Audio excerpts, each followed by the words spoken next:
Hello friends, welcome to Honey GS classes. 2nd February 2022 current affairs Hindu Eenadu PIB all India radio అన్ని Telugu news పేపర్స్లో వచ్చిన important articles అండి ఇవి. So మనకి ఈరోజు మొత్తం బడ్జెట్ గురించే ఉంది. ఈ బడ్జెట్ మనం అధ్యయనం చేయంగా ఆ నెంబర్స్ వెంట ఎప్పుడు పరిగెత్తొద్దు. ఆర్థిక సర్వే అండ్ బడ్జెట్ ఇవి రెండు కూడా మనకి 150 మార్క్స్ జిఎస్ పేపర్ అనుకుంటే, గ్రూప్ 2 ఎకనమీలో 50 మార్క్స్ అనుకుంటే, మనకి ఈ గ్రూప్ 2 తెలంగాణ వాళ్ళకైతే ఈ ప్రత్యేకించి బడ్జెట్ అనే పాఠం లేనే లేదు. ఫస్ట్ ఆ పాఠం మనకి లేదు. ఈ ప్రణాళికలు, పేదరికము, నిరుద్యోగము, ఆర్థిక సంస్కరణలు, ఆర్థిక వృద్ధి 4 పాఠాలు ఉన్నాయి ఎకనమీలో. గ్రూప్ 1 ప్రిలిమ్స్ రాస్తే, గ్రూప్ 1 మెయిన్స్ రాస్తే మనకి బడ్జెట్ అవసరం ఉంటుంది. ఏపీపీఎస్సీ వాళ్ళకి బడ్జెట్ ఒక సబ్జెక్టుగా ఉంది. ఓకే, జిఎస్ చూస్తే అంటే అన్ని రకాల ఎగ్జామ్స్ జిఎస్ 150 మార్క్స్ ఉంటుంది అనుకుంటే, టీఎస్పీఎస్సీ అయినా ఏపీపీఎస్సీ అయినా ఈ 150 మార్క్స్లో బడ్జెట్ నుంచి ఎన్ని వస్తాయి మార్కులు? హార్డ్లీ 2 or 3 వస్తాయి ఫస్ట్ అయితే. మరి బయట అనుకున్నట్టు 50-60 మార్కులు అయితే రావు మనకి. అది ఫస్ట్ దృష్టిలో పెట్టుకోండి. సో నెంబర్స్ వెంట పరిగెత్తొద్దు, సబ్జెక్టు అర్థం చేసుకోవాలి. లాస్ట్ ఇయర్కి ఈ ఇయర్కి వచ్చిన బడ్జెట్లో పరివర్తన ఏంటి అని చెప్పేసి, ఆ మార్పు ఏంటి, కొత్త స్కీమ్ ఏమన్నా ఇస్తున్నారా ఇండియాకి అని చెప్పేసి అది మనం అధ్యయనం చేయాల్సి ఉంటుంది. ఈ విద్య, సామాజిక, ఆర్థిక, ఆరోగ్య అన్ని రంగాల్లో గవర్నమెంట్ పాలసీ ఏంటని చెప్పేసి అధ్యయనం చేయడమే బడ్జెట్. నెక్స్ట్ ఇయర్ ఎస్టిమేషన్స్ అండి ఇవన్నీ. ఆర్థిక సర్వే అంటే లాస్ట్ ఇయర్ రిపోర్ట్ అది, రైట్.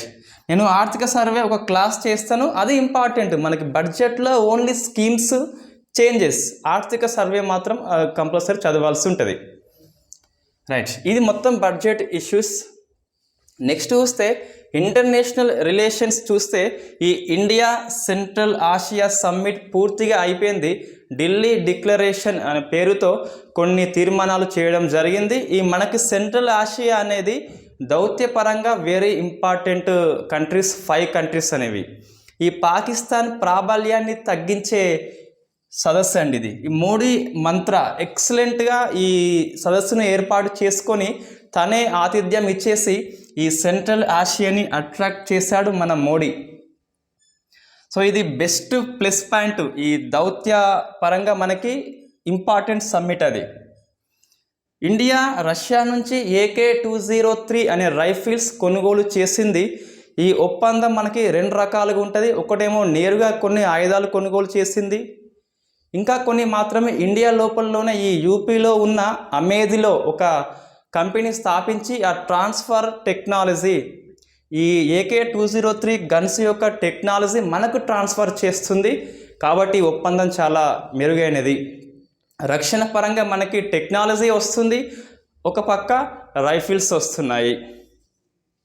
ఈ మోడీ హయాంలో ఈ రక్షణ రంగంలో మాత్రం ఎక్సలెంట్గా డెవలప్మెంట్ అయింది ఇండియా, టెక్నాలజీ పరంగా, ఆయుధాల కొనుగోలు పరంగా. అపాయింట్మెంట్ చూస్తే మనకి DRDL చైర్మన్గా, ఇది హైదరాబాద్లో ఉంటుంది, DRDOకి అనుబంధ సంస్థ. ఈ DRDL చైర్మన్గా శ్రీనివాస మూర్తి ఎన్నికయ్యాడు. ఇంటర్నేషనల్లో ఒక కాంట్రవర్సీ ఏంటి అంటే, దీన్ని ఏమంటారు అంటే partygate scandal, party gate కుంభకోణం అని చెప్పేసి పిలుస్తారు. ఈ బ్రిటిష్ ప్రధాని ఈ బోరిస్ జాన్సన్ ఈ లాక్డౌన్ టైంలో ఆ బర్త్డే సందర్భంగా పార్టీ చేశారు, లాక్డౌన్ వయలేషన్ చేస్తూ అని చెప్పేసి ఒక రిపోర్ట్ అయితే ఇవ్వడం జరిగింది. మనం దాన్ని డిస్కస్ చేయాల్సి ఉంటుంది కాబట్టి. సో ఇవన్నీ ఇంపార్టెంట్ ఇష్యూలు. నిన్న కరెంట్ అఫైర్స్, ఈరోజు current affairs very very important, right. First అయితే ఈ 2nd February 2022 మనకి ఈరోజు వరల్డ్ వెట్లాండ్.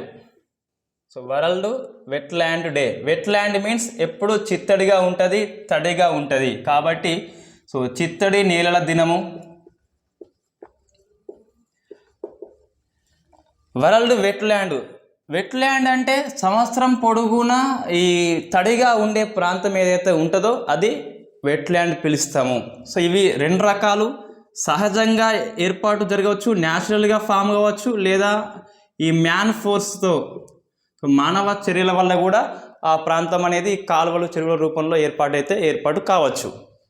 సో థీమ్ ఏంటి అంటే ఈ 2022 థీమ్ మనం కంపల్సరీ గుర్తుపెట్టుకోవాల్సి ఉంటుంది. సో వెట్లాండ్ ఫస్ట్ అయితే, so wetland actions of nature and human. So మనిషి ప్రకృతి చర్యలు వెట్లాండ్ అని చెప్పేసి అంటే ఈ వెట్లాండ్ అనేది ఎట్లా ఎఫెక్ట్ అవుతుంది ఈ నేచర్ యాక్షన్స్ పట్ల, ఈ హ్యూమన్ యాక్షన్స్ పట్ల వెట్లాండ్ ఎట్లా ఎఫెక్టివ్ అవుతుందని చెప్పేసి అవేర్నెస్ తీసుకురావడమే 2022 యొక్క థీమ్ అండి. మన యాక్షన్స్ వల్ల వెట్లాండ్ దెబ్బతింటున్నాయి, వాటి యొక్క పరిమితి తగ్గిపోతుంది. ఎట్లా అంటే ఇప్పుడు ఇది చెరువు అండి. సో చెరువు ఉన్నది, ఎప్పుడు పదన ఉంటుంది, తడి ఉంటుంది. మనం దీన్ని మొత్తం ఎర్రమట్టి నింపేసి ఫ్లాట్స్ చేసేసినాం. ఏమైంది, ఆ ప్రాంతం తగ్గిపోయింది. సో వెట్లాండ్ వల్ల మన లాభం ఏంటిదంటే అక్కడ కొన్ని ఈ జీవులు ఆవాసాలుగా ఉంటాయి, కొన్ని జీవులు బతుకుతాయి. ఒకటి ఈ భూగర్భ నీరు అనేది ఈ సోర్స్ అనేది ఎక్కువ మనకి పెరుగుతుంది. ఈ ఫస్ట్ టైం 1971లో ఫిబ్రవరి 2న ఫస్ట్ టైం ఇరాన్లోని ర్యామ్సర్ సదస్సు ఉంది ఒకటి. ర్యామ్సర్ సదస్సులో ఈ వెట్లాండ్ గురించి ఫస్ట్ టైం డిస్కస్ చేయడం జరిగింది. సో ర్యామ్సర్ సదస్సు ఇరాన్లో 1971 ఫిబ్రవరి 2న కాబట్టి ఈ సందర్భంగా 1997 నుంచి వెట్లాండ్ డేని సెలబ్రేట్ చేస్తున్నారు. ఒప్పందం ఎప్పుడు అంటే ర్యామ్సర్ ఒప్పందం అనేది 1971 ఇరాన్లో జరిగింది. 1997 నుంచి ఈ డేని సెలబ్రేట్ చేస్తున్నారు. సో మనిషి చర్యల వల్ల ఈ వెట్లాండ్స్ యొక్క క్వాంటిటీ అనేది తరిగిపోతుంది నవేడేస్ చూస్తే. ఈ ర్యామ్సర్ ప్రకారము మన ఇండియాలో మొత్తం 44 వెట్లాండ్స్ అనేవి గుర్తించబడ్డాయి. అంటే నిరంతరము తడిగానే ఉంటాయి అవి. రైట్, అది మనకి వెట్లాండ్ డే గురించి. ఫస్ట్ చూస్తే మనకి ఈ 2022-23 బడ్జెట్, ఈ బడ్జెట్ అనే పదమే లేదు ఈ రాజ్యాంగంలో. బట్ ఈ 112 ఆర్టికల్లో ఏముంటుందంటే యాన్యువల్ ఫైనాన్షియల్ స్టేట్మెంట్ అని చెప్పేసి ఉంటుంది. ఈ వ్యయ అంటే ఈ ఖర్చులు మరియు రాబడి పట్టికనే ఏఎఫ్ఎస్గా పిలుస్తాం. 112 ఆర్టికల్లో ఉంటుంది. కంపల్సరీ లోక్సభలోనే ముందుగా ప్రవేశపెట్టాలి. లోక్సభ అనేది బడ్జెట్ని కంపల్సరీ ఆమోదించాల్సి ఉంటుంది. మనకు తెలిసి ఇదంతా ఇక్కడ అవసరం లేదు. కానీ లోక్సభగా ఎందుకు అధికారం అంటే లోక్సభలో డైరెక్ట్ ఎలక్షన్ చేసుకున్న రిప్రజెంటేటివ్ ఉంటారు. అంటే పీపుల్ నుంచి ఎనర్జీ అనేది ఆ రిప్రజెంటేటివ్కి ట్రాన్స్ఫర్ అయింది కాబట్టి పీపుల్స్ మనీ, ఈ బడ్జెట్ ఎవరిది, మొత్తం పీపుల్స్ మనీ కాబట్టి సో పీపుల్స్ రిప్రజెంటేటివ్ ఉండేది లోక్సభలో కాబట్టి లోక్సభకి ఆర్థిక అంశంలో ఎక్కువ అధికారం ఉంటుంది. కాబట్టి లోక్సభలో కంపల్సరీ ఈ బడ్జెట్ అనేది ఆమోదించాల్సిందే, లేకుంటే రాజీనామా చేయాల్సి ఉంటుంది ప్రభుత్వం అనేది. రైట్, ఇది బేసిక్, మనకి ఇక్కడ అవసరం లేదు. సో ఫస్ట్ ఈ 2022-23 బడ్జెట్ అనేది మొత్తం 4 పిల్లర్స్ మీద బేస్ చేసుకొని నిర్మించబడింది. 4 పిల్లర్స్ అంటాము, 4 పిల్లర్స్, 4 స్తంభాలు ముఖ్యంగా. సో ఫస్ట్ది పిఎం గతిశక్తి ఫస్ట్ది. సెకండ్ది ఇన్క్లూజివ్ డెవలప్మెంట్ లేదా గ్రోత్ అంటాం దాన్ని. నెక్స్ట్ థర్డ్ది ప్రొడక్టివిటీ. సో ఫోర్త్ది ఫైనాన్సింగ్ ఇన్వెస్ట్మెంట్. ఈ 4 అండి, 4 మీద బేస్ చేసుకొని 2022-23 బడ్జెట్ అనేది నిర్మించబడింది. ఫస్ట్ ఏంటి అంటే పిఎం గతిశక్తి. సో గతిశక్తి అంటే గమనంలోనే ఉంటుంది. ముఖ్యంగా ఇది మౌలిక సదుపాయాల అభివృద్ధి కోసము ఇది స్టార్ట్ చేస్తున్నారు, ఈ రవాణా కోసం అండి. మొత్తం దీనిలో పిఎం గతిశక్తిలో 7 ఇంజన్స్ ఉంటాయి. ఇది మూవ్ కావాలంటే 7 ఇంజన్స్ ఉంటాయి. సో 1 బస్ ఎక్కి వస్తావా, 2 రైలు ఎక్కి వస్తావా, 3 పడవెక్కి వస్తావా పోర్టు, లేదా ఏకంగా విమానం ఎక్కి వస్తావా ఎయిర్పోర్టు. రోడ్డు, రైలు, పోర్టు అంటే షిప్స్, ఎయిర్పోర్టు, దీనితో పాటు మాస్ ట్రాన్స్పోర్టు, ప్రజా రవాణా, so mass transport. Next waterway అంటే జల రవాణా. నెక్స్ట్ ఈ లాజిస్టిక్ ఇన్ఫ్రాస్ట్రక్చర్ అంటే అవస్థాపన మౌలిక సదుపాయాలు, మిగతా రకాల ఆరోగ్యము, ఈ నీటి సరఫరా, అన్ని రకాల అవస్థాపన సౌకర్యాలు. సో ఏడింటి ఆధారంగా పిఎం గతిశక్తి అనేది ఉంటుంది. ముఖ్యంగా చూస్తే ఇందులో రవాణా ఉందండి, రవాణా ట్రాన్స్పోర్టేషన్ ఉన్నది మెయిన్గా. భూ రవాణా, రైల్వే రవాణా, జల రవాణా, వాయు రవాణా, మాస్ ట్రాన్స్పోర్ట్, ప్రజా రవాణా, వాటర్ వే, జల రవాణా, అవస్థాపన సౌకర్యాలు, ఇన్ఫ్రాస్ట్రక్చర్ డెవలప్మెంట్ భాగంగా ఈ పిఎం గతిశక్తి అనేది ఉంటుంది. అంటే ఏంటి అంటే రానున్న 1 year కాలంలో ఎక్కువ ఈ అవస్థాపన సదుపాయాలు కల్పించాలి, ట్రాన్స్పోర్ట్ అందించాలి, వాటర్ అందించాలి. Next inclusive development. ఈ 7 మనం గుర్తుపెట్టుకోవాలి కంపల్సరీ, నోటికి వ్యవస్థ అవి కాదు, ఇవే 7 గుర్తుపెట్టుకోవాలి. ఇన్క్లూజివ్ డెవలప్మెంట్ అంటే, ఇన్క్లూజివ్ అంటే సమ్మిళిత అభివృద్ధి, అన్ని రకాల వర్గాలను దృష్టిలో పెట్టుకుని అభివృద్ధి జరగాలి. అంటే పని మనిషి నుంచి ప్రధానమంత్రి వరకు పిఎం టు పిఎం అని చెప్పేసి పిలుస్తాం. పేద ధనిక వర్గాలు అందరూ సమానంగా డెవలప్ కావడమే ఇన్క్లూజివ్ అని చెప్పి సమ్మిళిత అభివృద్ధి. నెక్స్ట్ ఏంటి, ప్రొడక్టివిటీ అంటే ఉత్పాదకత పెంచాలి, కానీ క్లైమేట్ యాక్షన్స్ దృష్టిలో పెట్టుకోవాలి, పర్యావరణానికి హాని జరగకుండా ఉత్పాదకత పెంచాలి.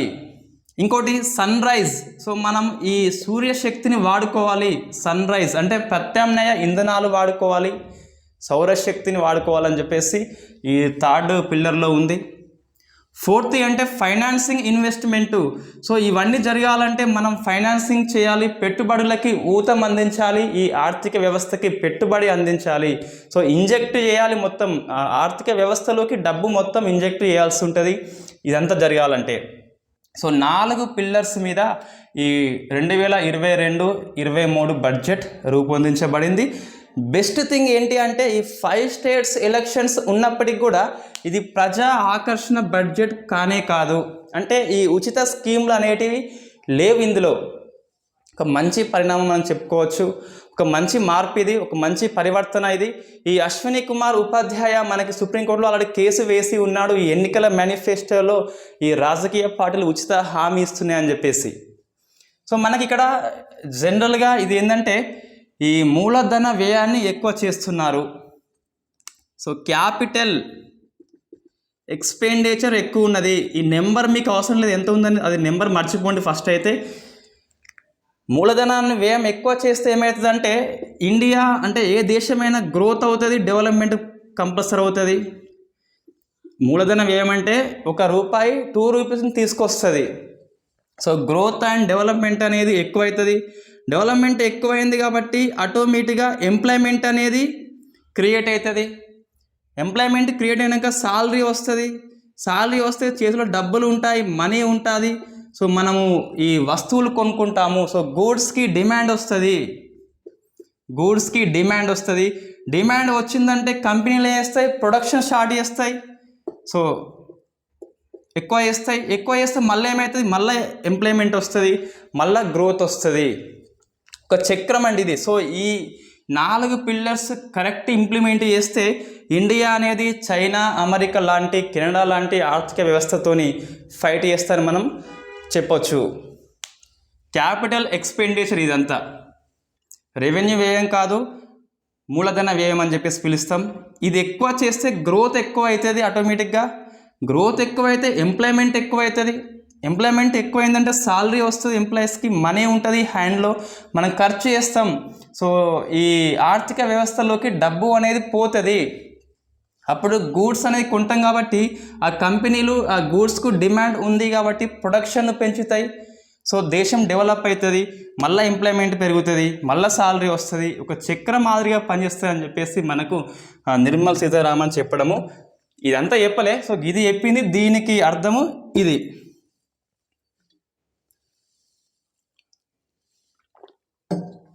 రైట్, ఆ 4 పిల్లర్స్ గుర్తుపెట్టుకోవాలండి. నెక్స్ట్ ఆ పిఎం గతిశక్తిలో 7 ఇంజన్స్ నేమ్స్ గుర్తుపెట్టుకోవాలి. నెంబర్స్ ఒకటి మర్చిపోండి. నెక్స్ట్ ఎడ్యుకేషన్లో మనకి ఎడ్యుకేషన్లో ఏమొచ్చిందంటే మార్పు అనేది, ప్రతి విద్యార్థికి ఫోన్ ఇస్తున్నారు, ఈ టీవీల్లో టీచర్లు కనిపిస్తారు. అది మనకి మెయిన్గా వచ్చిన మార్పు అనేది. ఈ కరోనా కారణంగా డిజిటల్ ఎడ్యుకేషన్ కంపల్సరీ అయిపోయింది కాబట్టి మనకి పిఎం ఈ విద్య అనే స్కీమ్తో మనకి ఇంతకుముందు ఈ 1 to 12 క్లాసెస్కి 12 ఛానల్స్ ఉన్నాయి. సెంట్రల్ లెవెల్లో తెలంగాణలో ఒకటే ఛానల్ టీసీఆట్ ఉంది, అన్ని క్లాసులకి ఒకటే ఛానల్. సెంట్రల్లో చూస్తే 1 to 12 క్లాసెస్కి 12 ఛానల్స్ ఉన్నాయి. 1 క్లాస్ 1 ఛానల్, ఇది సెంట్రల్లో ఉన్న స్కీమ్ అండి. ఇది ప్రజెంట్ ఈ 12 ఛానల్స్ని కాస్త 200 ఛానల్స్గా పెంచుతున్నారు. సబ్జెక్ట్కి ఒకటి కంటే ఎక్కువ ఛానల్స్ వస్తాయని చెప్పేసి సెంట్రల్ గవర్నమెంట్ చెప్తున్నది. ఈ టీచర్స్ కూడా ఆన్లైన్ ఎడ్యుకేషన్ మీద ట్రైనింగ్ అనేది ఇస్తున్నారు.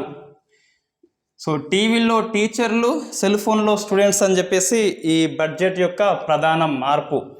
ఎడ్యుకేషన్లో మనం ఏం గుర్తుపెట్టుకోవాలి, ఎంత ఫండ్ నీకు అదంతా అవసరం లేదు, జస్ట్ డిజిటల్ ఎడ్యుకేషన్ని ప్రోత్సహిస్తుంది ప్రభుత్వము. దానిలో భాగంగా డిజిటల్ విద్యాలయం కూడా ఏర్పాటు చేయబోతుంది ఢిల్లీలో అనుకుంటే. మొత్తం మీద ఇంకా ప్లేస్ కన్ఫర్మ్ కాలేదు, మెయిన్గా ఢిల్లీలో ఉంటుంది. పిఎం ఈ విద్య స్కీమ్ ఏంటి అంటే 1200 ఛానల్స్ కాస్త 200 ఛానల్స్ అయిపోయినాయి. టీచర్స్కి ఆన్లైన్ ట్రైనింగ్ అనేది ఇస్తున్నారు. మనం 2 గుర్తుపెట్టుకుంటే సరిపోతుంది, అంతకంటే ఎక్కువ అవసరం లేనే లేదు. నెక్స్ట్ అగ్రికల్చర్లో చూస్తే రైతులకి కిసాన్ డ్రోన్స్ ఇస్తున్నారు. కిసాన్ డ్రోన్స్ అంటే ఈ ఎరువులు కానీ ఈ మందులు మనము స్ప్రెడ్ చేయడానికి ఈ డ్రోన్స్ వాడుకోవచ్చు. పైన తిరుగుతూ ఉంటుంది, అది మొత్తం స్ప్రే చేస్తూ ఉంటుంది, ఈజీ అయిపోతుంది. వ్యవసాయ యాంత్రీకరణ జరగబోతుంది ఒకటి. నెక్స్ట్ ఇంకేముందంటే ఈ యూపీ అండ్ ఎంపీ మధ్యలో ఉన్న నదులు ఈ కెన్ బెట్వా ఈ రెండింటిని అనుసంధానం చేస్తున్నారు. నదుల అనుసంధానం అనేది పెద్ద subject. Group 1 mains, UPS mains రాస్తే అది వెరీ ఇంపార్టెంట్ మనకి జాగ్రఫీ, ఎకనామీలో. నదుల అనుసంధానం ద్వారా మనకి ఉన్న రీసోర్స్ని మనం సమర్థవంతంగా వినియోగించుకోవచ్చు 2 రాష్ట్రాలు కూడా. ఇప్పుడైతే ఈ బడ్జెట్లో మనకి యూపీ ఎంపీ మధ్య కెన్ అండ్ బెట్వా నదుల అనుసంధానము జరగబోతుంది.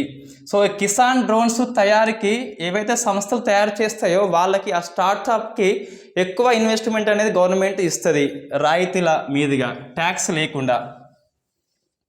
వ్యవసాయ యాంత్రీకరణ అనేది మార్పు. ఇప్పుడు కిసాన్ డ్రోన్స్, రైతులకి డ్రోన్స్ ఇస్తున్నారు, స్టూడెంట్స్కి ఫోన్స్ ఇస్తున్నారు, టీచర్లను తీసుకుపోయి టీవీలో పెడుతున్నారు. ఇంకోటి న్యాచురల్ ఫార్మింగ్ అండి. న్యాచురల్ ఫార్మింగ్ అంటే ఇది ప్రకృతి సేంద్రియ వ్యవసాయం అని చెప్పేసి ఈ గంగా రివర్ బేసిన్లో ఉన్న రాష్ట్రాలు ఏవైతే ఉన్నాయో ఆ రాష్ట్రాల్లో ఫస్ట్ టైం ఇంప్లిమెంట్ చేస్తున్నారు సేంద్రియ వ్యవసాయాన్ని. మన దేశంలో సిక్కిం అనేది 100% సేంద్రియ వ్యవసాయ రాష్ట్రంగా మారింది సిక్కిం అండి. అదొకటి మనకి జిఎస్ పాయింట్ ఆఫ్ వ్యూలో గుర్తుపెట్టుకోవాల్సి ఉంటుంది. జనాభా తక్కువ కూడా మనకి సిక్కిమే. నెక్స్ట్ హెల్త్ ఇష్యూస్ మనకి ఈ కరోనా టైంలో చాలామందికి మానసిక వైకల్యం వచ్చింది, మెంటల్గా వీక్ అయిపోయారని చెప్పేసి నేషనల్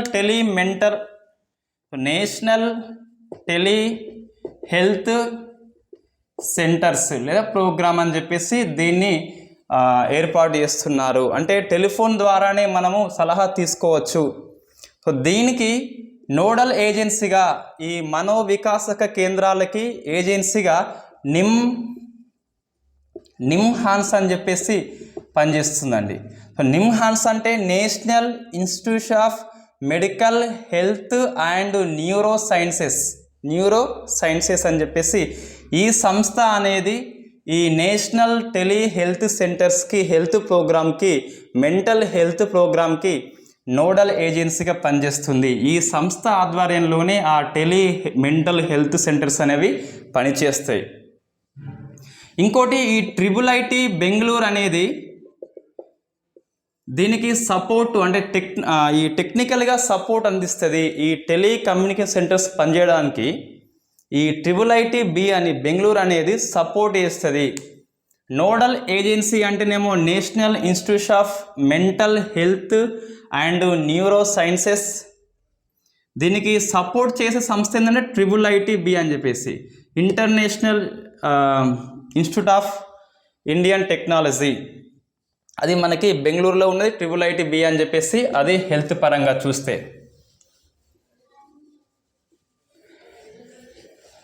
నెక్స్ట్ ఈ పాస్పోర్ట్ అండి.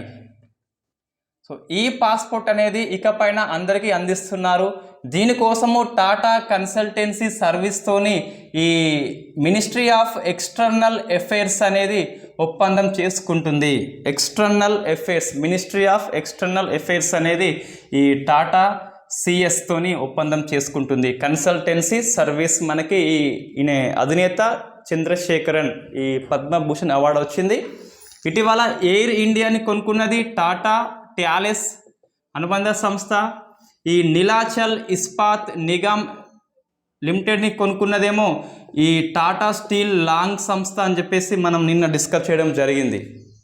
సో దీపం ఫస్ట్ ఎంపిక చేస్తుంది వేటిని అమ్మాలను అని చెప్పేసి. నెక్స్ట్ ఈ CCEA అనేది ఆమోదిస్తుంది, cabinet committee of economic affairs అని చెప్పేసి. రెండింటిని ప్రైవేట్ పరం చేసినారు, NINL అండ్ టాలెస్ అని చెప్పేసి. సో నెక్స్ట్ ఈ LIC కూడా IPOకి వెళ్తుంది నెక్స్ట్ ఇయర్ చూస్తే. సో నెక్స్ట్ మొత్తం PM డివైన్ అని చెప్పేసి. సో PM డివైన్ ప్రధానమంత్రి development of initiative north eastern council అని చెప్పేసి ఈశాన్య రాష్ట్రాల మండలి అభివృద్ధికి ఈ కొత్త స్కీమ్ అనేది స్టార్ట్ చేస్తున్నారు ఈ బడ్జెట్లో. కాబట్టి ఇన్ని రోజులు ఈ నార్త్ ఈస్ట్ స్టేట్స్ ఏవైతే ఉన్నాయో మొత్తం 8 స్టేట్స్ నిర్లక్ష్యం చేయబడ్డాయి. కాబట్టి ఇండియాతో కనెక్షన్ లేదు. కాబట్టి సో మనం ఇప్పుడు ఏం చేయాలంటే కనెక్షన్ చేయాల్సి ఉంటుంది. అదే ఈ PM డివైన్ స్కీమ్ అని చెప్పేసి. ఇది ఈ PM గతిశక్తి ఇన్స్పిరేషన్లో పనిచేస్తుంది. PM గతిశక్తి ఈ రవాణా సదుపాయాలు కల్పించాల్సి ఉంటుంది PM డివైన్ కింద. రైట్, ఇందులో ముఖ్యంగా ఈ నార్త్ ఈస్ట్ స్టేట్లో ఏదైతే గ్యాప్ ఉందో, ఇక్కడ డెవలప్మెంట్ కాలేదో దాన్ని డెవలప్ చేయాల్సి ఉంటుంది PM డివైన్ కింద. Development of initiative north eastern council అని చెప్పేసి. నెక్స్ట్ ఈ నార్త్ ఈస్ట్ స్టేట్స్లో ఉన్న 8 స్టేట్స్లో ఉన్న women and youth. So women and youth యొక్క ఈ లైఫ్ స్టాండర్డ్ పెంచాలి, జీవన ప్రమాణం పెంచాలని చెప్పేసి ఇక 2 నార్త్ ఈస్ట్ స్టేట్స్ డెవలప్మెంటు అంటే ఎక్కడైతే గ్యాప్ వచ్చిందో అక్కడ డెవలప్మెంట్ చేయాలి. ఉమెన్స్ యూత్ యొక్క లైఫ్ స్టాండర్డ్ పెంచాలని చెప్పేసి ఆ స్కీమ్ యొక్క ఉద్దేశము. ఈ స్కీమ్ ఎట్లా పనిచేస్తుంది అంటే సో నార్త్ ఈస్ట్ కౌన్సిల్ కింద పనిచేస్తుంది, ఈశాన్య రాష్ట్రాల మండలి కింద పనిచేస్తుంది. సో ఈ మండలి ఆధ్వర్యంలోనే PM డివైన్ అనే ప్రోగ్రామ్ ఇంప్లిమెంట్ అవుతుంది. నార్త్ ఈస్ట్ కౌన్సిల్ ఏంటిదంటే ఒక చట్టబద్ధ సంస్థ. ఇది చట్టబద్ధ సంస్థ అంటే ఏంటిది? స్టాచ్యుటరీ బాడీ, అంటే ఓ చట్టం ద్వారా ఏర్పాటు చేయబడింది 1972లో. దీని కేంద్రం వచ్చేసి గౌహతిలో ఉంటుంది. కాబట్టి ఈ నార్త్ ఈస్ట్ కౌన్సిల్ యొక్క సమావేశానికి అధ్యక్షత ఎవరు అంటే అస్సాం యొక్క గవర్నర్. జనరల్గా ఇవి మొత్తం ఇండియా చూస్తే నార్త్ కౌన్సిల్, తూర్పు మండలము, south council, west council, east council, central council, ఈ 5 ఫస్ట్ 1956 స్టేట్ రీకన్స్ట్రక్షన్ కమిటీ ద్వారా ఏర్పాటు జరిగినాయి. ఈ 5 మండలాల మీటింగ్కి హోమ్ మినిస్ట్రీ అధ్యక్షుడు. బట్ ఈ 7వది అయిన నార్త్ ఈస్ట్ కౌన్సిల్కి మాత్రం అస్సాం గవర్నరే అధ్యక్షుడు. రైట్, ఇది జనరల్గా హోంమంత్రి కూడా వెళ్తాడు నార్త్ ఈస్ట్ కౌన్సిల్ మీటింగ్కి. ఈ ఎందుకు ఏర్పాటు చేసిందంటే ఈ మొత్తం మండలులు అనేవి ఈ రాష్ట్రాల మధ్య సమన్వయం కోసము, గొడవ రావద్దని చెప్పేసి ఆ మీటింగ్ పెట్టుకుంటారు. సో ఈ PM డివైన్ స్కీమ్ కూడా అటువంటి నార్త్ ఈస్ట్ కౌన్సిల్ కిందనే పనిచేస్తుంది. Development of initiative north east అని చెప్పేసి ఈశాన్య ప్రాంతాలను డెవలప్మెంట్ చేయాలి. ఇన్ని రోజులు గవర్నమెంట్ పట్టించుకోలేదని చెప్పేసి ఇప్పుడు పట్టించుకుంటుంది. నెక్స్ట్ టెలికామ్ అండి. సో టెలికామ్లో 5G అనేది ఇదే ఇయర్ వస్తాడు ఇండియాకి. సో 5G అంటే సో 4G కంటే కనీసం 100 రెట్లు స్పీడ్ ఉంటుంది. ఫస్ట్ 1G ఉండే అండి. సో ఫస్ట్ జనరేషన్ ఈ 1G అనేది ఈ అమెరికా సైనికుల మధ్య మాత్రమే పనిచేసింది. సెకండ్ జనరేషన్ 2G అనేది మొన్న మనకు వచ్చింది. సో ఫోన్ పోతుంది, ఫోన్ వస్తుంది, అంతకంటే ఎక్కువ ఏం జరగదు. మెసేజ్ వస్తుంది, మెసేజ్ పోతుంది. Second generation. థర్డ్ జనరేషన్ కొద్ది వరకు మనకి ఇంటర్నెట్ సౌకర్యం అనేది ఉంటుంది. యూనివర్సల్ మొబైల్ టెక్నాలజీ సిస్టమ్ అని చెప్పేసి UMTS. ఇందులో వాడే టెక్నాలజీ ఏంటి అంటే UMTS, universal mobile tele system అని చెప్పేసి పిలుస్తాం. సో 4G ఏంటంటే 3G కంటే స్పీడు, దీంట్లో LTE ఉంటుంది, లాంగ్ టర్మ్ ఎవాల్యుయేషన్ లేదా VoLTE ఉంటుంది, voice over long term evaluation ఉంటుంది. ఈ ప్రశ్న వస్తుందండి, LTE VoLTE అంటే గ్రూప్ 2లో వచ్చింది ప్రశ్న ఇది. నెక్స్ట్ అంటే మనకి 10 MB నుంచి 100 MB స్పీడ్ వస్తుందట. ఏమో మరి నాకైతే వస్తలేదు, నాది 1 MB కూడా వస్తుంది ఒక్కొక్కసారి అయితే. రైట్, 4G ఉంటే అంత స్పీడ్ వస్తుందట. సో 10 MB నుంచి 100 MB వస్తుందట. నెక్స్ట్ ఇప్పుడు వచ్చే 5G అండి. 5Gలో ఈ వాయిస్ ఓవర్ నాన్ రేడియో అని చెప్పేసి ఈ టెక్నాలజీ ఉంటుంది. వాయిస్ ఓవర్ నాన్ రేడియో ఇవి కంపల్సరీ గుర్తుపెట్టుకోవాలండి. సో 1G 2Gలో టెక్నాలజీ ఇంటర్నెట్ పరంగా ఏమీ లేదు, ఫోన్ వస్తుంది, ఫోన్ పోతుంది. 3G చూస్తే మనకి యూనివర్సల్ మొబైల్ టెలి సిస్టమ్ అని చెప్పేసి. 4G చూస్తే voice over long term evaluation. 5G చూస్తే వాయిస్ ఓవర్ నాన్ రేడియో అని చెప్పేసి ఈ టెక్నాలజీ మనకు ఉన్నాయి. సో 5G అనేది ఇండియాలో మనకి నెక్స్ట్ ఇయరే ఈ ఏప్రిల్ తర్వాత రాబోతుందని చెప్పేసి బడ్జెట్లో అయితే ఉన్నది. నెక్స్ట్ ఇంకోటి ఈ టెలికాంలో మనకి సో భారతి నెట్ అనే కొత్త స్కీమ్ వస్తుంది. దీని ద్వారా ఇంటింటికి ఇంటర్నెట్, అదే భారతి నెట్. ఈ ఆప్టికల్ ఫైబర్ నెట్ ద్వారా ఇంటింటికి ప్రతి గ్రామంలో ఉన్న పల్లెకి కూడా ఈ నెట్ సౌకర్యం అనేది అందించే ప్రోగ్రామ్ అది. సో 5G అంటే ఇంట్లో క్లాస్ పెట్టేస్తే అట్లా అప్లోడ్ అయిపోతుందేమో. నెక్స్ట్ మనము ఈ ద్రవ్యం పరంగా చూస్తే, సో మానిటరీ పరంగా చూస్తే ఈ RBI అనేది central bank digital currency CBDC తేబోతుంది ఈ ఏప్రిల్ మాసంలో లేదా మే మాసంలో. సెంట్రల్ బ్యాంకే ఒక డిజిటల్ కరెన్సీ తీసుకొస్తుంది. మనకి ఇంతకుముందు క్రిప్టో కరెన్సీ ఉన్నది. సో ఇండియాలో ఇది చట్టబద్ధమా అంటే చట్టబద్ధమే అన్నట్టు. ఎందుకంటే ఈ క్రిప్టో కరెన్సీ మీద 30% అనేది ట్యాక్స్ విధిస్తుంది గవర్నమెంట్ ఈ 1 ఏప్రిల్ నుంచి. సో 1 ఏప్రిల్ 2022 నుంచి క్రిప్టో కరెన్సీ మీద ట్యాక్స్ అనేది విధిస్తుంది. అంటే ఈ బిట్కాయిన్, ఇథెరియం లాంటి క్రిప్టో కరెన్సీని ఆమోదించినట్టే మనం భావించాలి ఇండైరెక్ట్గా. బట్ ఇక ప్రాబ్లం ఏంటి అంటే ఈ క్రిప్టో కరెన్సీ మీద మన ఇండియాలో నియంత్రణ లేదు, రెగ్యులేటర్ వ్యవస్థ అనేది లేనే లేదు. లావాదేవీలు లెక్కించే సంస్థ లేనప్పుడు ట్యాక్స్ ఎలా విధిస్తారో పూర్తిగా మనకైతే ఆ ప్రసంగంలో లేదు. సమస్య ఏంటి, క్రిప్టో కరెన్సీ యొక్క ట్రాన్సాక్షన్స్ని రికార్డు చేసేటువంటి ఒక వ్యవస్థ అనేది ఇండియాలో లేదు, ఏర్పాటు చేయలేదు. సో ట్యాక్స్ ఎలానో మనకైతే తెలియదు ఇప్పటికైతే. రైట్, అది CBDC ఏంటి అంటే సెంట్రల్ బ్యాంక్ డిజిటల్ కరెన్సీ అని చెప్పేసి కేంద్ర ప్రభుత్వమే RBI ద్వారా ఒక డిజిటల్ కరెన్సీని రిలీజ్ చేయబోతుంది. ఇది ఈ డిఫరెన్సెస్ ఏంటి అంటే రెండింటికి, ఇది క్రిప్టో కరెన్సీ కాదు. క్రిప్టో కరెన్సీ ఒక ప్రైవేటు కరెన్సీ, ఇది గవర్నమెంట్ చట్టబద్ధమైన కరెన్సీ. సో లావాదేవీలు రెండింటికి బేస్ మనకి block chain technology, BCT, block chain technology. ఇట్లా బ్లాక్స్ ఉంటాయండి. సో బ్లాక్స్ మధ్య చైన్ ఉంటాయి. సో కొన్ని లావాదేవీలు పూర్తయినాక ఈ బ్లాక్ అనేది క్లోజ్ అవుతుంది. ఎగ్జాంపుల్ ఇక్కడ ఒక 10 ట్రాన్సాక్షన్స్ అయిపోయినాయి అంటే ఈ బ్లాక్ అనేది క్లోజ్ అవుతుంది. నెక్స్ట్ ఏంటి అంటే ఈ లాస్ట్ ట్రాన్సాక్షన్స్ ఇక్కడ ఫస్ట్గా మారుతుంది. సో ఇదే మనకి కాంటాక్ట్, ఇదే మనకి చైన్ అండి. మళ్ళీ ఒక 10 అయిపోయినాక మళ్ళీ ఈ బ్లాక్ క్లోజ్ అవుతుంది. సో ఈ 10వది ఇక్కడ ఫస్ట్గా ఉంటుంది. ఇట్లా మొత్తం చేంజ్ అవుతూనే ఉంటుంది. సో ఇది బ్లాక్ చైన్ టెక్నాలజీ. ఒక్కసారి ఒక ట్రాన్సాక్షన్ అనేది దీంట్లో ఎంటర్ అయిందంటే ఇంకా ఎవడు కూడా దాన్ని మార్చలేడు. అంటే ట్రాన్స్పరెన్సీ ఎక్కువ ఉంటుంది, మార్చలేకుండా ఉంటుంది. సో ఇన్ని రోజులు నా అకౌంట్ని కేవలం బ్యాంకు మాత్రమే చూడగలుగుతుంది. ఇప్పుడు ఎవరైనా చూడవచ్చు ఇక్కడ. అంటే రోజుకు ఎన్ని జరుగుతున్నాయని చెప్పేసి అందరికీ ఈ పబ్లిక్ లెడ్జర్ అంటారు. దీన్ని సింపుల్ చెప్పాలంటే పబ్లిక్ లెడ్జర్ అంటే ఒక పద్దుల పుస్తకము. అంటే మనకు ఈ పద్దుల పుస్తకం అంటే మన ఖర్చులు, మన రాబడి దాన్ని రాస్తాం కదా. సో ఇంత అని చెప్పేసి ఈ పబ్లిక్ మొత్తం చూస్తుంది. ఫర్ ఎగ్జాంపుల్ నేను ఏ అనే వ్యక్తి బి అనే వ్యక్తికి చేసిన ట్రాన్సాక్షన్స్ 10 రూపాయలు. ఈ 10 రూపాయలు అనేది అందరూ చూస్తారు. బట్ ఏ నుంచి బికి అని చెప్పేసి ఈ పర్సన్స్ యొక్క అకౌంట్స్ని చూడరు, కానీ ఈ 10 రూపీస్ యొక్క ట్రాన్సాక్షన్స్ అనేది అందరూ చూస్తారు. ఇదే public ledger.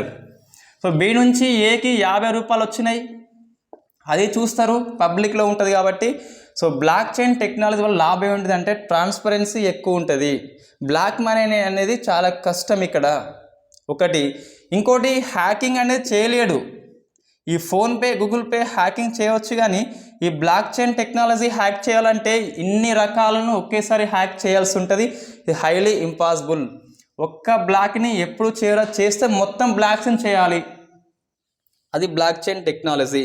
So digital currency పేరు మనకి ఇంకా రాలేదు ఇండియాలో. సో కరెన్సీ పేరు వస్తే మనం అది గుర్తుపెట్టుకోవాల్సి ఉంటుంది.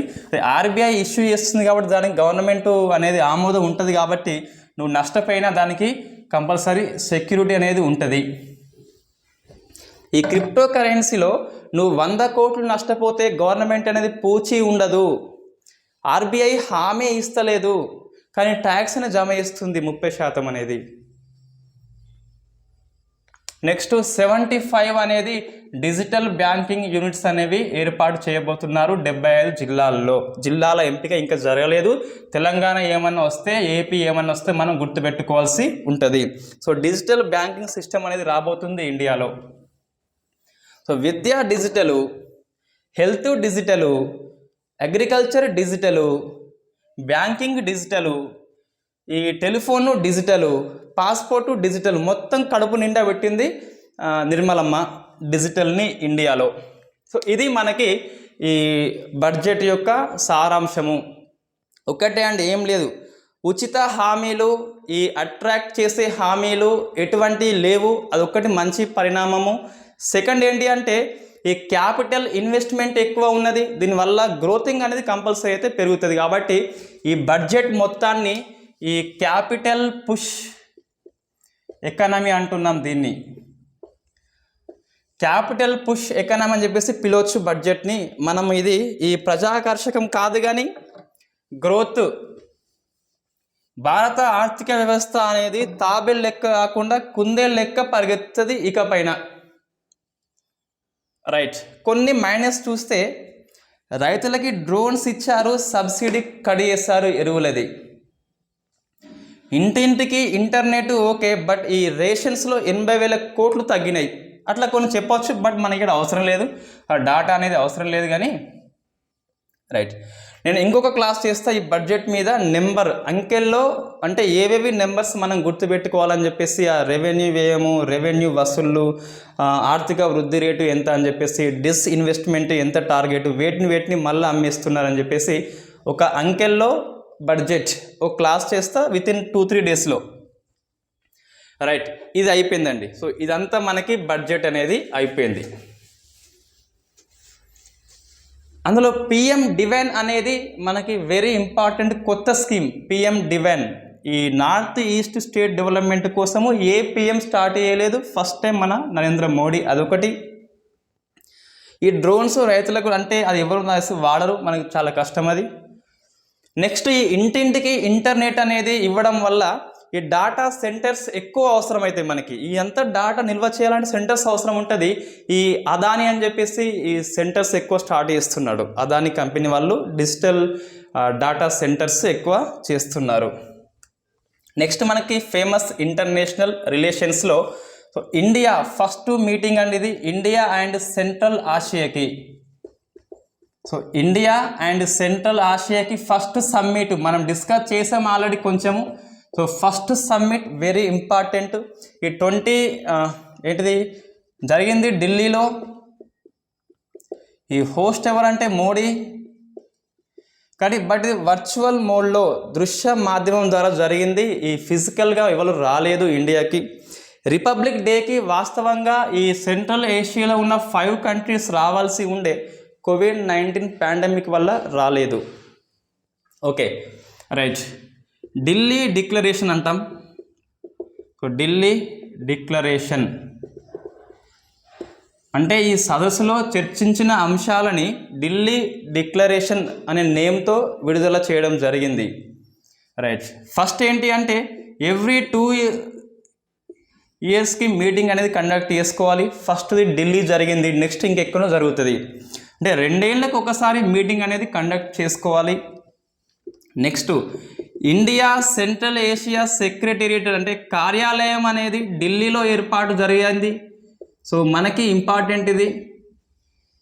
India central Asia head quarter అనేది ఢిల్లీలో ఏర్పాటు చేయడం జరిగింది.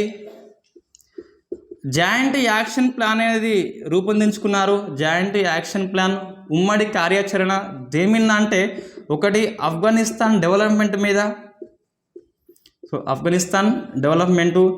రెండవది చాంబహార్ పోర్ట్ మీద. ఈ చాంబహార్ పోర్ట్ ఎక్కడిదంటే ఈ ఇండియాను ఇరాన్ భాగస్వామ్యంతో ఇరాన్లోని చాంబహార్ వద్ద పోర్టు నిర్మిస్తుంది ఇండియా. సో మూడవది తాపి. ఈ తుర్క్మెనిస్తాన్, ఆఫ్ఘనిస్తాన్, పాకిస్తాన్, ఇండియా, ఈ తుర్క్మెనిస్తాన్ నుంచి ఇండియాకి సహజ వాయువు అనేది వచ్చేందుకు ఒక గ్యాస్ పైప్ లైన్, ఇవి 3 అంశాల మీద జాయింట్ యాక్షన్ ప్లాన్ అనేది రూపొందించుకోవాలని చెప్పేసి ఈ ఢిల్లీ డిక్లరేషన్లో ఉన్నది. సో 3 ఇంపార్టెంటే. ఆఫ్ఘనిస్తాన్లో ప్రభుత్వం మారింది, తాలిబాన్ ప్రభుత్వం వచ్చింది, కాబట్టి సంబంధాలు ఎలా ఉండాలని చెప్పేసి డిస్కషన్ జరిగింది. చాంబహార్ అనేది పోర్ట్, అది ఒక రేవు అనేది ఇండియా ఇరాన్ డెవలప్ చేస్తున్నాయి. ఇది పటం మీద చూపిస్తా ఎందుకని చెప్పేసి అది. ఈ తాపి అంటే ఈ తుర్క్మెనిస్తాన్ నుంచి ఇండియాకి సహజ వాయువు రావాలి. సెంట్రల్ ఏషియా అంటే మధ్య ఆసియా అంటే ఖనిజ నిల్వలు, యురేనియం ఉంటుంది, పెట్రోలియం ఉంటుంది, సహజ వాయువు ఉంటుంది. రైట్. సో ఇది మనకు జరిగింది ఆ సమ్మిట్ యొక్క అంశాలు.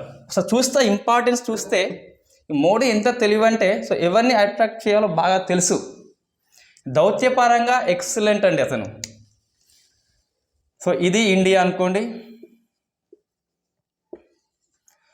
ఇది ఇండియా, ఇది మన బెస్ట్ ఫ్రెండ్ పాకిస్తాన్, ఇంకో best friend China. So Pakistan, Jammu Kashmir కొంచెం ఇట్లా వస్తే ఇది ఆఫ్ఘనిస్తాన్. సో ఎక్కడో ఉంటుంది ఇరాన్. ఈ మొత్తం మధ్య ఆసియా మీద. సో మధ్య ఆసియా ఇది. ఇక్కడ ఫస్ట్ వస్తే పెద్దగా ఉంటుంది కజకిస్తాన్. సో కజకిస్తాన్, ఈ మీద రష్యా ఉంటుంది. ఈ రష్యా నుంచే ఇవన్నీ ఏర్పడ్డాయి 1991లో. రష్యా ఉంటుంది, కజకిస్తాన్ ఒకటి. ఇక్కడ కిర్గిజిస్తాన్ ఉంటుంది, కిర్గిజిస్తాన్ లేదా కిర్గిజ్ అంటారు, దాన్నే కిర్గిజ్ అంటారు. తుర్క్మెనిస్తాన్ ఉంటుంది. సో మనకి ఉజ్బెకిస్తాన్ ఉంటుంది, నెక్స్ట్ తజకిస్తాన్ ఉంటుంది. సో ఇవి 5 దేశాలు, సెంట్రల్ ఆసియాలో ఉన్న 5 దేశాలు ఏంటి అంటే Kazakhstan, Tajikistan, Uzbekistan, Turkmenistan, Kyrgyzstan అని చెప్పేసి 5 పిలుస్తాము. ఏంటి అంటే మనకి ఈ మధ్య ఆసియాలో ఉన్న పెట్రోలియం కానీ, ఈ సహజ వాయువు కానీ, యురేనియం కానీ మనకు రావాలంటే ఇంతకుముందు భూమార్గం అండి. జనరల్గా ఇవి ల్యాండ్ లాక్డ్ స్టేట్స్, అంటే చుట్టూ సముద్ర మార్గం ఉండదు, ల్యాండ్ లాక్ అయిపోతుంది, చుట్టూ భూమే ఉంటుంది. సో ల్యాండ్ లాక్డ్ అంటే సో చుట్టూ నీరు లేని దేశాలను ల్యాండ్ లాక్ అని చెప్పేసి పిలుస్తాం మనం. రైట్. మనకేంటిగా భూమార్గం ఒకటే మార్గము. ఇక్కడ నుంచి మనం రావాలంటే సో ఏంటి, ఆఫ్ఘనిస్తాన్, పాకిస్తాన్, ఇండియా. సో పాకిస్తాన్ మనకి కొర్రి పెడుతుంది. కొర్రి అంటే ఈ పుల్ వేస్తుంది రాకుండా. సో మనకి సహజ వాయువు అనేది వస్తలేదు కాబట్టి మనం ఈ సౌదీ అరేబియా నుంచి తీసుకుంటున్నాము. ఎక్కువ కాస్ట్ అది, ఇక్కడ ఎక్కువ ఉన్నది తక్కువ కాస్ట్కి వస్తుంది కాబట్టి ఇక్కడ తీసుకోవాలని చెప్పేసి ఒక తాపీ అంటాం. తాపీ అనేది ఒక gas pipe line project. Turkmenistan సహజ వాయువు ఎక్కువ ఉంటుంది. తుర్క్మెనిస్తాన్ నుంచి, ఆఫ్ఘనిస్తాన్ నుంచి, పాకిస్తాన్ నుంచి ఇండియాకు రావాలి. ఇదే తాపీ అంటాం. సో తాపీ మీద డిస్కస్ జరిగింది. పాకిస్తాన్ని ఎట్లా ఒప్పిద్దామని చెప్పేసి డిస్కస్ జరిగింది. ఆఫ్ఘనిస్తాన్ డెవలప్మెంట్ అయితేనే, ఆఫ్ఘనిస్తాన్ తాలిబాన్ లాంటి ప్రభుత్వాలు లేకుంటేనే ఇది సాధ్యమవుతుంది కాబట్టి ఆ అంశాన్ని డిస్కస్ చేయడం జరిగింది. ఆఫ్ఘన్ డెవలప్ కావాలి, శాంతి ఉంటేనే ఇది సాధ్యమవుతుంది అని చెప్పేసి ఒకటి. నెక్స్ట్ ఇరాన్లో ఈ చాంబహార్ పోర్టు ఎందుకంటే, సో మనకి ఇక్కడ నుంచి మధ్య ఆసియా నుంచి ఇండియాకి ఈ ముంబైకి లింక్ చేస్తారు. మధ్య ఆసియా నుంచి లింక్ చేయాలి. సో అందుకు ఈ చాంబహార్ అంటే ఫస్ట్ మనం ఏంటి అంటే, సో ఈ ముంబై నుంచి చాంబహార్ ద్వారా ఇక్కడికి పోతాం. సో ఇక్కడ నుంచి మళ్ళీ మధ్య ఆసియా వెళ్ళిపోతాం. ఇంతకుముందు మనం మధ్య ఆసియా పోవాలంటే ఆఫ్ఘనిస్తాన్, పాకిస్తాన్ దాటి పోవాల్సి ఉండే. అది మనకి ఇబ్బంది అని చెప్పేసి ఇది కొత్తది కడుతుంది India. So India and Iran యొక్క ఉమ్మడి ప్రాజెక్టే చాంబహార్ పోర్టు. సో ఇది ఒకటి. ఈ తాపి ఒకటి. 2 ఏళ్లకు మీటింగ్ పెట్టుకోవాలని చెప్పేసి అదొకటి. ఢిల్లీలో ఈ హెడ్ క్వార్టర్ పెట్టాలని చెప్పేసి డిస్కషన్ జరిగినాయి. మనకి ఈ చైనా మధ్య ఆసియా మనకు లింక్ ఎందుకు ముఖ్యమంటే, జనరల్గా మన పొరుగువాడు సహజ శత్రువు. ఈ పొరుగువాడు మనకి మిత్రుడవుతాడు. ఏంటి అంటే మనకి, సో ఈ పాకిస్తాన్ మన పొరుగు శత్రువు. ఈ పాకిస్తాన్కి పొరుగు ఉన్నది మధ్య ఆసియా కాబట్టి మన మిత్రుడు అవుతారని చెప్పేసి మనం లింక్ చేసుకున్నాం. ఇంకోటి, ఇవన్నీ చైనా లింకప్ అయి ఉన్నాయి, పాకిస్తాన్ లింకప్ అయి ఉన్నాయి. రేపు పొద్దున మనకి చైనా పాకిస్తాన్ యుద్ధం వస్తే వీళ్ళతో ఫ్రెండ్షిప్ ఉంటే మనకి హెల్ప్ అవుతుంది. సో చైనా ఈ మధ్య ఆసియాకి ఎక్కువ ఫండ్ ఇస్తుంది కాబట్టి సో మనం కూడా ఫండ్ ఇవ్వాలని చెప్పేసి ఈ మీటింగ్ అనేది మోడీ యొక్క ఇంట్రెస్ట్ వల్లనే ఈ మీటింగ్ సాధ్యమైంది. సో అది మోడీ యొక్క డిప్లొమాటిక్ పవర్ అండి, దౌత్య నీతి. మోడీ ఏం చేసిండు అంటే, సో ఇటువంటి ఒప్పందాలు చాలా జరిగినాయి ఈ మోడీ హయాంలో. రైట్. ఈ ఉచిత హామీలు ఇస్తేనే ప్రభుత్వాన్ని రన్ చేసినట్టు కాదు, అది మనం ఫస్ట్ గుర్తుపెట్టుకోవాలి. ఉచిత హామీలు కాదు, ఇటువంటి దౌత్య సంబంధాలు కూడా మనం మెరుగుపరుచుకోవాల్సి ఉంటుంది. రేపు పొద్దున ఇండియా పాకిస్తాన్ యుద్ధం వస్తే ఈ ఆఫ్ఘనిస్తాన్ మనం సపోర్ట్ చేస్తున్నాం ఇప్పుడు. అంటే సపోర్ట్ అంటే ఈ వైద్యము, విద్య లాంటివి హెల్ప్ చేస్తున్నాం. మనం సపోర్ట్ చేస్తాం మనకు వాళ్ళు. అంటే మనకి సంబంధాలు మంచిగా ఉంటే బాగుంటుందని చెప్పేసి ఆ India central Asia first summit ఈ మోడీ యొక్క కృషి వల్లనే ఆ సమ్మిట్ సాధ్యమైంది. ఇక నుంచి ఎవ్రీ 2 ఏళ్ళకు మీటింగ్ జరుగుతుంది. సో నెక్స్ట్ మళ్ళీ ఇంకోటి ఇండియా రష్యా అని చెప్పేసి, సో AK-203 రైఫిల్స్ అనేది కొనుగోలు చేస్తుంది. మొత్తం 6,70,000 రైఫిల్స్ అండి. సో ఫస్ట్ 70,000 అయితే ఇండియన్ ఎయిర్ ఫోర్స్కి ఇస్తున్నారు, మిగతా 6 లక్షలు ఇండియన్ ఆర్మీకి ఇస్తారు. ఈ ఫస్ట్ ఒప్పందంలో భాగంగా ఈ 70,000 అనేది కొనుగోలు అయిపోయింది నిన్న. మిగతా 6 లక్షల కోసము ఈ అమేధిలో ఈ రష్యా ఇండియా రైఫిల్స్ లిమిటెడ్ ఒక సంస్థని స్థాపించి ఈ రైఫిల్స్ తయారీ ఇక్కడనే చేస్తున్నారు. సో దీన్ని ఏమంటారు అంటే ట్రాన్స్ఫర్ ఆఫ్ టెక్నాలజీ అంటారు. ఒప్పందంలో కొనుగోలు ఉన్నది, టెక్నాలజీ ట్రాన్స్ఫర్ కూడా ఉన్నది. మనకు కూడా టెక్నాలజీ వస్తుంది, ఇక మనం AK-203 లాంటి ఫుల్ తయారు చేసుకోవచ్చు అని చెప్పేసి చెప్తున్నాము. సో ఇది AK అంటే ఈ కలాష్నికోవ్ అసాల్ట్ అండి. Kalashnikov assault. AK-47 మనకు తెలుసు, ఫేమస్ రైఫిల్స్. ఇది AK-203 రైఫిల్స్. అమేధి అంటే యూపీలో ఉన్నది, అక్కడ ఇండియా రష్యా యొక్క రైఫిల్స్ సంస్థ అనేది స్థాపించబడుతుంది. మిగతా 6 లక్షలు అనేది ఇక్కడే తయారు చేయబడతాయి. ఆ టెక్నాలజీ ట్రాన్స్ఫర్ ఇస్తుంది మనకి రష్యా. నెక్స్ట్ మనకి చూస్తే అపాయింట్మెంట్ శ్రీనివాస్ ఈ డిఆర్డిఎల్కి చైర్మన్గా అపాయింట్మెంట్ అయ్యాడు. ఇది డిఆర్డిఓ యొక్క అనుబంధ సంస్థ. ఈ కలాం ల్యాబ్స్లలో కలాం యొక్క మిస్సైల్ కాంప్లెక్స్ అంటాం. డిఆర్డిఓకి అనుబంధ సంస్థ కలాం మిస్సైల్ కాంప్లెక్స్. ఆ కాంప్లెక్స్లో ఒక ల్యాబే DRDL, defence of research development laboratory అని చెప్పేసి మనకి ఈ కొత్తగా వచ్చిండు Srinivas Murthy. So next last అండి, ఇక ఇది partygate. So partygate scandal అంటే పార్టీ గేట్ కుంభకోణం కాంట్రవర్సీ ఏంటిదంటే, ఈ కోవిడ్-19 2019 లాక్డౌన్ టైంలో బ్రిటిష్ ప్రధాని అనే అధికార నివాసము డౌన్ స్ట్రీట్లో ఈ బర్త్డే సందర్భంగా అందరికీ పార్టీ ఇచ్చాడని చెప్పేసి లాక్డౌన్ నిబంధనలు ఉల్లంఘన అని చెప్పేసి రిపోర్టు రావడం జరిగింది. కాబట్టి ఆ పార్టీ గేట్ స్కాండల్ ఎవరు అంటే బ్రిటిష్ ప్రధాని బోరిస్ జాన్సన్, గుర్తుపెట్టుకోవాల్సి ఉంటుంది. సో ఇది పార్లమెంట్కి వెళితే ఆ రిపోర్ట్ అనేది పార్లమెంట్ గిట్ట తీర్మానం చేస్తే ఆయన ప్రధాని రాజీనామా చేయాల్సిందే. సో ఇది ఈరోజు current affairs class. Thank you very much.